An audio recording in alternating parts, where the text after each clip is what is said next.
Дружко, каравай крае, дружко, каравай крае.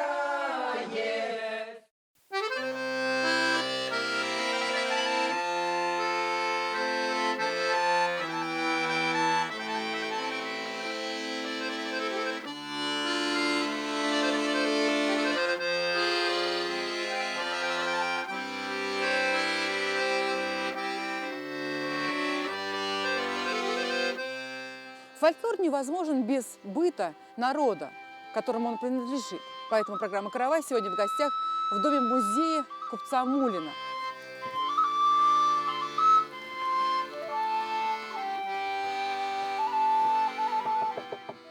Керега ярыма? Ярый, исәнмесез? Рәхмәт.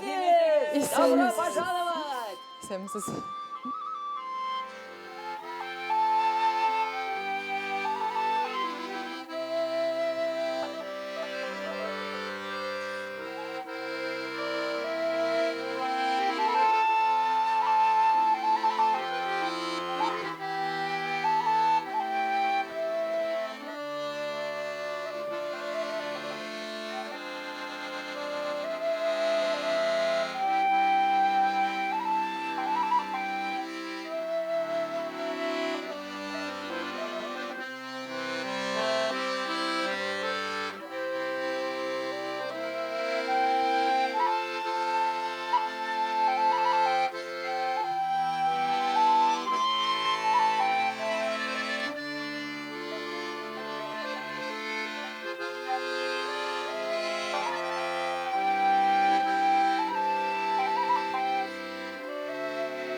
Дом купца Муллина. Бургануддин Муллин – это купец второй гильдии. Тогда в Российской империи и в Европе существовало 3 гильдии купцов.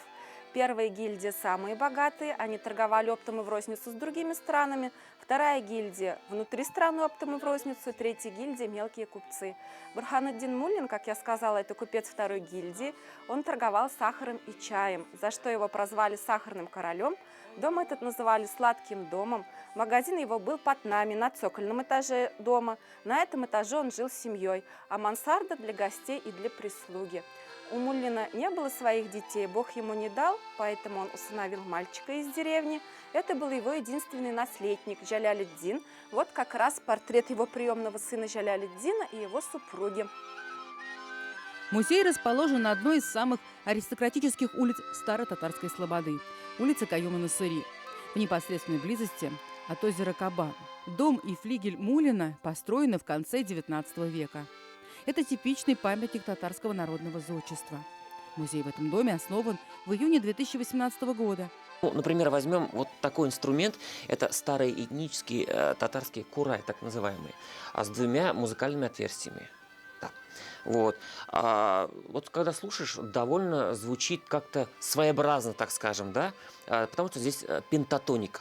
Больше звуков нет, получается, да?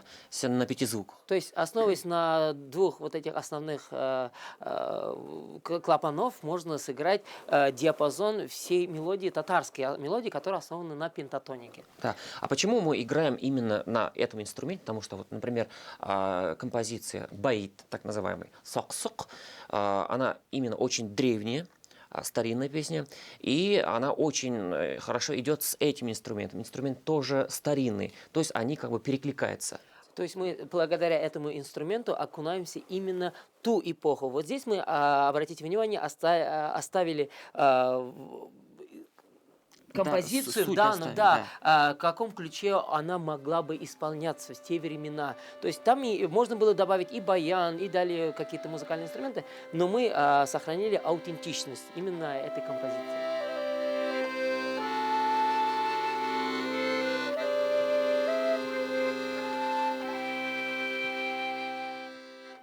Medreselerde kitap kiştesi, sok bilen sokның beytin iştesi. Әнкәй каргады тимер ук өчен. Әнкәй каргады бигрәк юк өчен. Әткәй калдыргач, икәү калдык без. Әнкәй каргагач, саксык булдык без. Таңнар атканда кан төшә күзгә. Кыямәт көнсез каушу юк безгә. Кыямәт көнсез каушу юк безгә.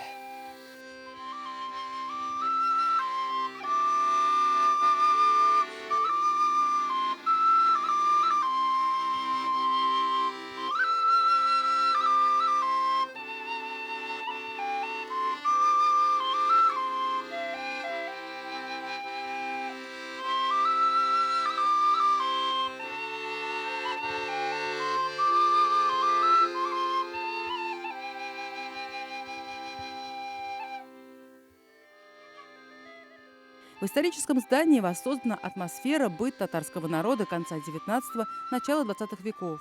Муллин жил на рубеже веков, на рубеже 19-20 веков. В 1917 году, в год Октябрьской революции, Муллин сначала отдает все свое имущество советской власти, а потом умирает. Поэтому его приемному сыну мало что досталось, но все же Джалялиддин управлял магазином, где он торговал рыбой и чаем.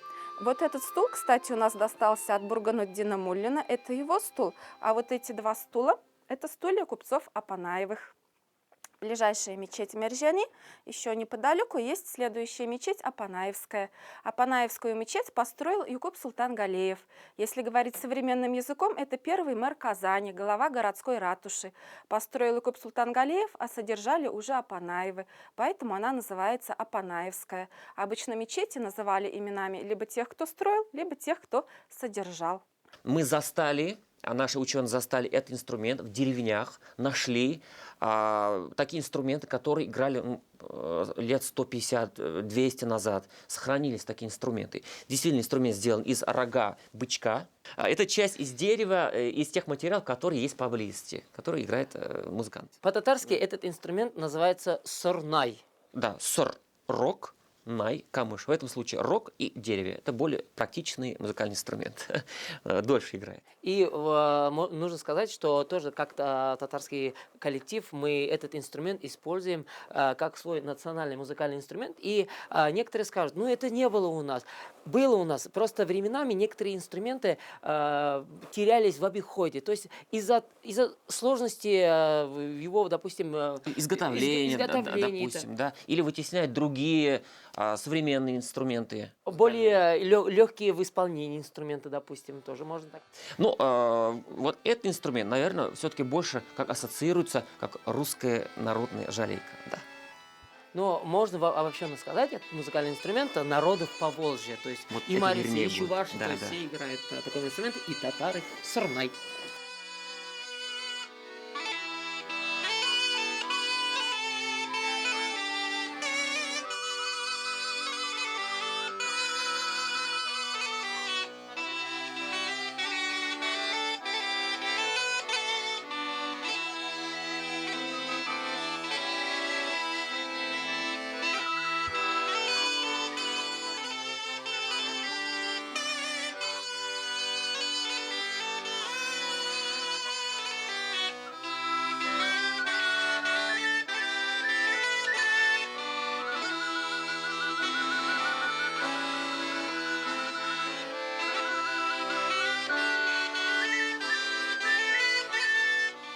Вот тут у нас секе. Вообще секе было от одной стены до другой стены.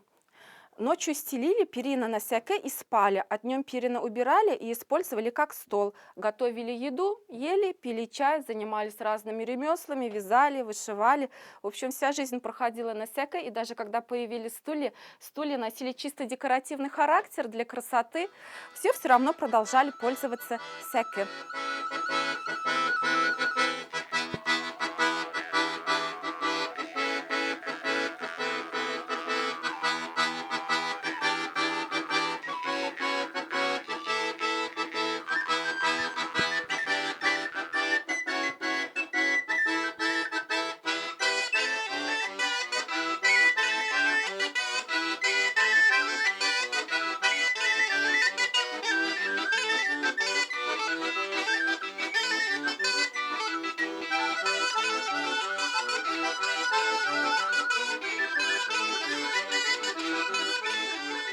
восстановили этот инструмент, то есть есть мастера, которые у нас делают музыкальный инструмент. Допустим, в данном случае нам деревчик, который занимается деревом и деревянными изделиями, помогал восстановить вот этот такой инструмент.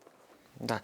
Ну, надо сказать, Эльмир, что вот этот инструмент мы впервые увидели, помнишь, да, в ансамбле «Сырнай» одноименным названием инструмента и коллектива, руководителем которого является Ренат Гилязов. Он очень большой практик, фольклорист, практик, да, у которого имеется очень большая коллекция именно фольклора народного. Да. И нужно сказать, вот фольклористы, они помогают тем, что материал мы находим благодаря, мы используем материалы наших фольклористов, которые возродили инструменты, и благодаря этим эскизам мы восстанавливаем инструменты.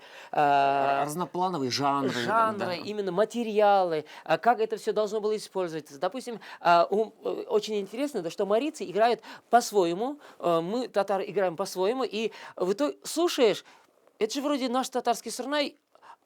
Мы можем обобщенно сказать, если возьмет сыграть чуваш, будет чувашский народный инструмент. Вот. В чем разница, если возьмет татарин, будет сырнай. Я думаю, действительно, намного важнее, в какой среде вырос музыкант. Действительно, этот инструмент, если возьмет русский, получится русское. И нельзя делить инструменты, и чем корни идут дальше, мы ближе друг к другу. Да, да. Музей позволяет заглянуть в типичный дом татарского купца. Здесь можно не только смотреть, а можно погрузиться в татарскую историю. Практически все можно потрогать, примерить. Цветы сильно стилизованы, профессиональные художники стремились стилизовывать, то есть изменять до неузнаваемости, а народные художники рисовали правдиво, чтобы было похоже на реальный цветок.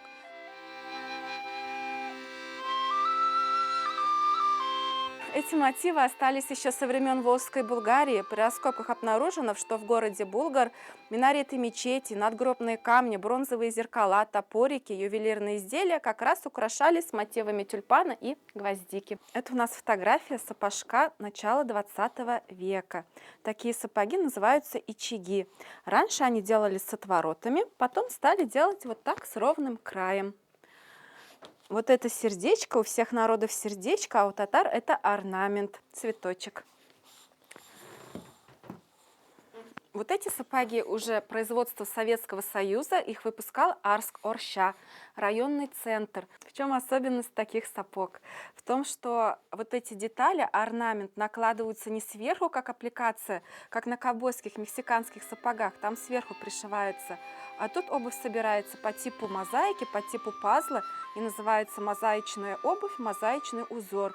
То есть, если эту детальку убрать, то тут будет дырочка. Такие сапоги в XIX веке для праздников и торжеств шились из софьяна. Софьян – это мягкая козья или овечья кожа, а для повседневной носки – из юфти. Юфть – кожа крупнорогатого скота, обычно годовалые, полуторагодовалые бычки. Во всем мире известен под разными названиями. Давайте буквально 2 секунды, чтобы наши зрители сказали, что за этот инструмент. Да, как инструмент. Ну так, 2 секунды. Раз, два. Да, вы правы. Это колбас, друзья. Ну что ж, можно долго, наверное, говорить об этом инструменте, но хочу сказать, что наконец-то татары делают хороший профессиональный колбас. На русском языке есть название хомус, варган. И когда мы берем музыкальный инструмент вот это, и все говорят, это же не было у нас. Играют в северных регионах нашей необъятной страны. Как раз таки северный регион хомус называют, да. Там Чукотка, Бурятия, да, Якутия. И вообще, нужно сказать, это музыкальный инструмент мирового масштаба. Если, помните, был такой мультфильм, где медведь сидел на пеньке. Да. Прототип вот этого кубуза, да, деревянный прототип. Деревянный кубус в то время. Но сейчас изготавливается металлические. Это татарский кубус. Вот почему татарский, да? Почему-то. А потому что, вот, покажите, пожалуйста, поближе, да? Вот именно, вот видите, это символ, татарский символ. Что это такое? Цветой. Ля-ля, ща-щак.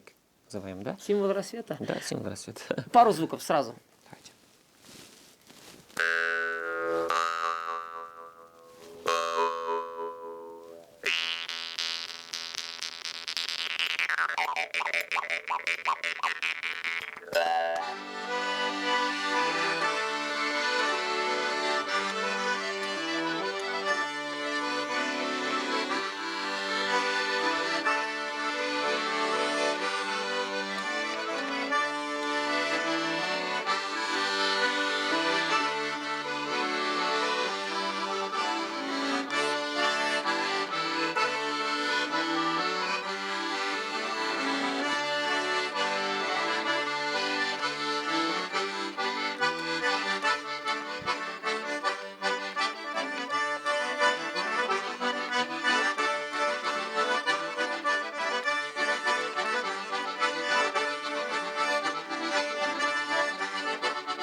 Традиционная татарская кровать закрывается занавесками. Занавески по-татарски шоршау. В домах было не так много комнат, и чтобы каждый мог уединиться, чтобы у каждого был свой угол, существовали эти занавески. Вечером закрывались, а утром открывались.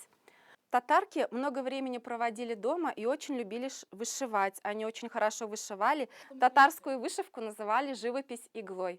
Ибн Фадлан, Ибн Русте, Аль-Гарнати, арабские и багдадские путешественники писали, что булгары народ земледельческий и выращивают всякого рода зерновой хлеб, как то ячмень, проса и пшеницу. Это цитата Русте, а Аль-Гарнати писал, что на первом месте мед, потом мясо и потом зерновые. И вот с древних времен у татар все мучное, пшеничное, очень много мучных пшеничных блюд. Русские выращивали рожь и покупали пшеничные хлеба у булгар. Есть первый задокументированный голод суздальский в 1024 году, и суздальцы спаслись тем, что булгарские купцы привезли им пшеничные хлеба. Давай скажем пару фраз про то, зачем у нас у наших музыкальных инструментов звуки такие тихие. Тихие, да. Почему тихие? Потому что вот этот инструмент, например, он больше женский музыкальный инструмент. Потому что, представьте, аулах и в посиделках девушки собирались и музицировали, придумывали свои мелодии. В кругу общались, делились своими секретами. Там громкий звук не нужен. Вот как раз-таки тель-курай, так называемый инструмент, еще другой называемый нагайский курай, нугай-курай, татары-нагайцы играли. И нужно сказать, что в нашем репертуаре есть, и так и называется, по экспедиции мы нашли, курай уни кызлар. Курай уни кызлар, да. Надо сказать, что курай уни кызлар — это слова, но мелодия утеряна. Вот. И кубас тоже тихий музыкальный инструмент.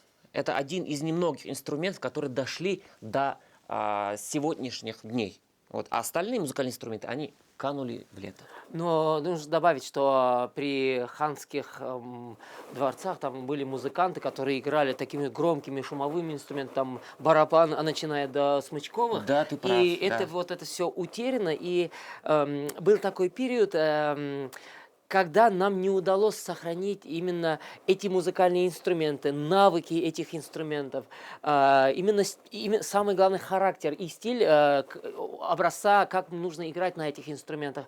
Вот мы с ансамблем начали потихоньку возрождать музыкальные инструменты, которые... Старинным инструментом. Старинные, давай так скажем.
Приехала в Казань посмотреть культуру свою. Испокон веков наши прадеды здесь жили.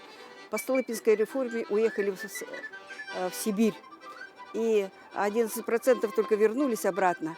А наши бабушки, дедушки со слезами так и прожили, так скучая по своей родине. Дедушка у нас был очень мастеровой. От начала и до конца, пока из трубы не пойдет дым, дедушка вот это вот все выстраивал сам. Хоть и забыли свой язык, забываем. Но восстанавливаемся. Я создала ансамбль татарский в городе Братске. Как он называется? Тугантель. И вот у нас альбомы есть. Я сюда приехала, чтобы как-то показать, что мы тут не одни, и чтобы навести контакт, и как-то, чтобы они нам помогли. И наша бабушка говорила, без булгарлар, unutmagыз балалар. И как вы видите, мы сейчас находимся в татарском доме, и раньше в деревнях собирались аулаки, и они используют такие тихие инструменты. Даже были времена, когда не было инструментов, даже там издавали металлические какие-то звуки из труб от самовара, допустим. И даже были времена, когда не было ничего, они имитировали даже собственно вот этот кубос. Да, имитация, да. Много композиций сохранилось. Имитация игры на музыкальных инструментах. Имитация кубоза, имитация ложек. На кубозе как имитирует, допустим, этот звук? Да. Бзи-бзи-бзи-бет, бзи-бзи-бзи-бет, бзи-бзи-бзи-бет. Да? А как имитирует гармошку? А как имитирует ложку, например? Ой, тардар-там-там, ой, тардар-там-там, между куплетами вставляет. И здесь нужно сказать, там это игра слов, и такие игры слов у нас еще используются в материалах песенного жанра, допустим, дубр-дубр-дубая, там, и так далее. Своеобразная игра слов получается.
Каравай крае,